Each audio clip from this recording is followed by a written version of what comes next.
Hi, I want to go over a few notes today. Pages 20 through 30, you guys have been working on heat transfer, where one item is hotter or cooler than the other, and it transfers, there's a heat transfer back and forth. There's no chemical reaction. So on pages 20 through 30, we're just transferring heat because one object is warmer or cooler than the other. Pages 12 through 15, we're going to look at something new. What we're going to do is we're going to look at chemical reactions. And for reactions to happen, we need to break bonds and we need to make bonds. And in that process, that takes energy. So what we're going to do is we're going to look at the two types of energy diagrams that go along with chemical reactions, and we're going to label those. What we're going to do that on is we're going to do that on page 15, okay? So maybe jot this down right here. So 20 through 30 was just energy transfer between objects, and that's when we use specific heat. Pages 12 through 15 we're going to look at today are chemical reactions, and we're going to be looking at reactants and products and bond breaking and bond making. So let's go to page 15 in your energy packet right now.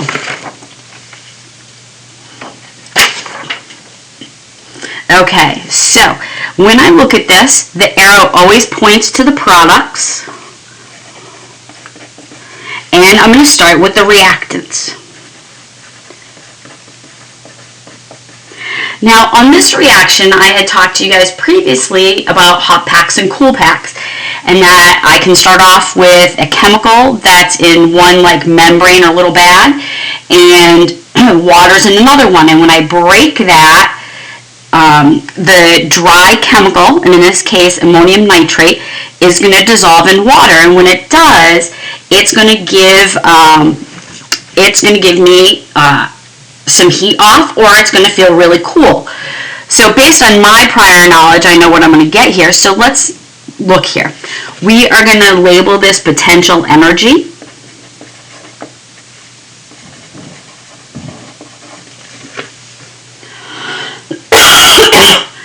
And we are going to label this reaction pathway.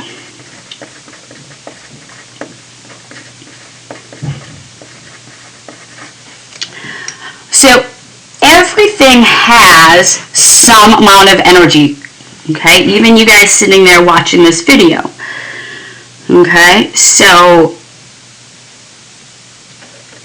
right here are going to be my reactants. I'm always going to start with my reactants to the left, okay? And then my products are going to be right here.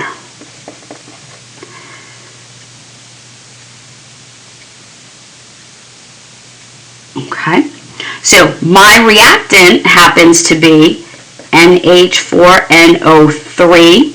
I'm going to leave the water out in this case because that just helps break into ions. So my ammonium nitrate is my reactants, and that's the energy that the reactants have. Okay, my products are NH4 plus 1 aqueous dissolved in water, plus NO3 minus 1 aqueous dissolved in water. Okay, and that's the energy of the products. So right on this one, we don't have a number, but looking at your other pages, 12, 13, 14, you'll see that they do. Okay, so if I were asked what is the energy of the reactant, that would be whatever it is on this y-axis. I could do the same thing with what is my products, and I'm just going to call that y, not to confuse you. Okay, so the energy of my reactants, I'm just putting here as x. My energy of my products is y. Okay, hopefully you noticed, you're like, hey, wait a second, the energy of my products is a lot higher. Well, I want to know the energy or enthalpy. Remember, that was a vocab word from earlier in the packet. I want to know what the energy or enthalpy of this reaction is. Well, how much energy? Well, what we're going to do is we're going to take the energy from the products minus the energy of the reactant, and that's going to get me the energy of the reaction. Okay, so in this case, it is going to be y minus x. Okay, just because there's no numbers, I'm going to give you y minus x there. Okay, and what that looks like on this diagram is going to be right here. What was the energy difference? Okay, so what I want you guys to notice here is that energy had to go in. I started here and I'm ending here. Okay, so energy went in. Remember, what's my word that I use, my prefix for in? So that is endothermic. And delta H is going to be a positive number. Okay, so see how I drew with my yellow, my orange highlighter, my reactants to my products. Energy had to go in for this to happen. Okay, so energy had to go in for this to happen. And that energy had to have come from the surroundings. Now we've got a couple of other letters here. I have EA, and this is activation energy.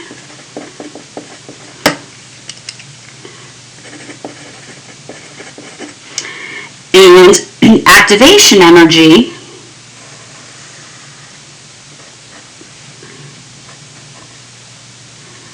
this is activation energy. Okay, it should be exactly in the center. Sorry if it's not. Take a second to make sure you label those two correctly. Try to get a better visual for you guys. Okay, so the activation energy is the energy to start the reaction. And what we're trying to get to is the activated complex.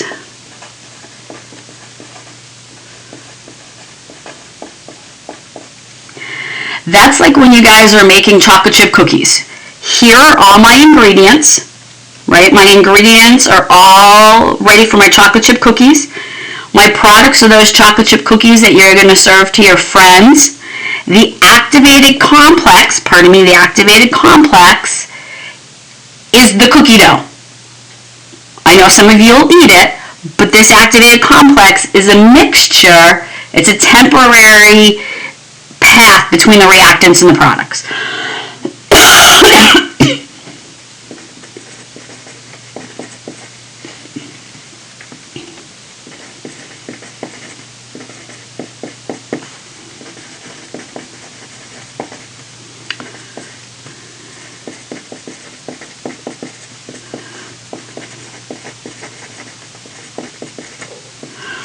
Okay, so there's lots of things that can be asked about one of these diagrams here. Okay, so they could ask you what the reactant energy is. They could ask you what the product energy is. They could ask you for the energy of the activated complex. Okay, the energy of the activated complex is going to be here. They could ask you for the activation energy, how much energy for the reactants to get up that hill. Okay? Now there's one more thing, right? Sometimes there's an easier path to do things. And with that, right, sometimes if we can take the easier path, we want to do that. Well, for some of these chemical reactions, we can add a catalyst. Okay, so catalyst helps speed, up the reaction. So let's think of, instead of you making chocolate chip cookies from scratch, just try the ones already made in the refrigerated section. That's going to lower how much energy you have to put in. So how is that going to change this graph? Well, what happens is the activated complex, the catalyst, is going to lower that energy. Okay? So what's going to happen is the greenish blue line is now going to be the energy path for my reaction. So a catalyst lowers the activation energy. Okay? My reactant energy and my product energy did not change, but this catalyst helps speed up the reaction, makes it go quicker, and uses less energy. Okay? So endothermic are always going to have where the reactants have a lower energy than the products. Energy had to go in. Okay? Let's look at the second one on this page. And this one's hydrochloric acid putting in water. Now I'm using very simple reactions. Okay? Pardon me. Alright, so hydrochloric acid. Oh, pardon me. Let's do potential energy.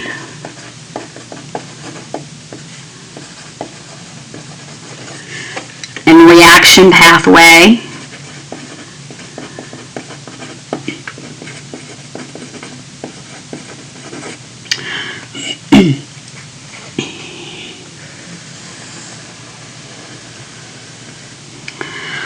Alright, draw yours, and once you have both of these drawn, how does this one look different than the one we just did?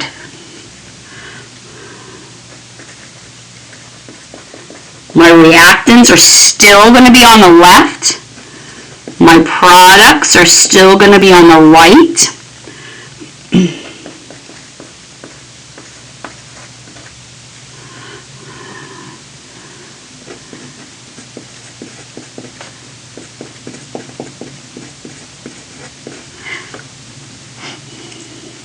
Okay, so my energy, I'm going to still use X. My energy of my reactants would be right here, whatever that is.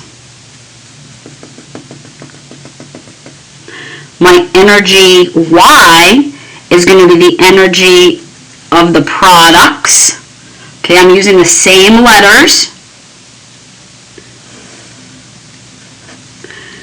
I want to know the energy or the enthalpy of this reaction. Well, I'm still going to do the same as I did before. I am going to do, it's the energy of the products minus energy or enthalpy of the reactants.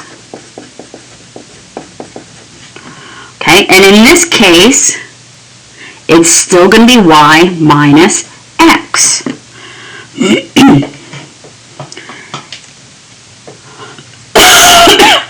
Now, in this case, okay, let's look at here. I'm going to start here, and wait a second, my energy is lower. Energy, pardon me, went out. Oh, my prefix for out, this is going to be exothermic. Energy left, and delta H has to be negative, showing that the number left was negative. Okay? Now a couple things we haven't drawn on here. The activated complex is still in the same spot.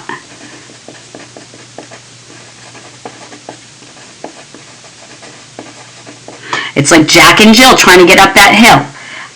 Okay? So how much energy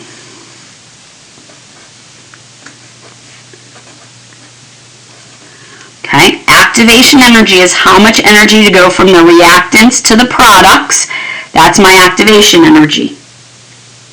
Okay, I didn't start as low on this one. Okay, so I could ask for the energy of the reactants. I could ask for the energy of the products here, which is a lower energy. I could ask for the energy of the reaction. I could ask you for the energy of the activated complex. Okay, I'm going to say that's Z. Okay, that's not activation energy. I just want the energy of that mixed up reactant product mixture. Now on this one, I can also add a catalyst.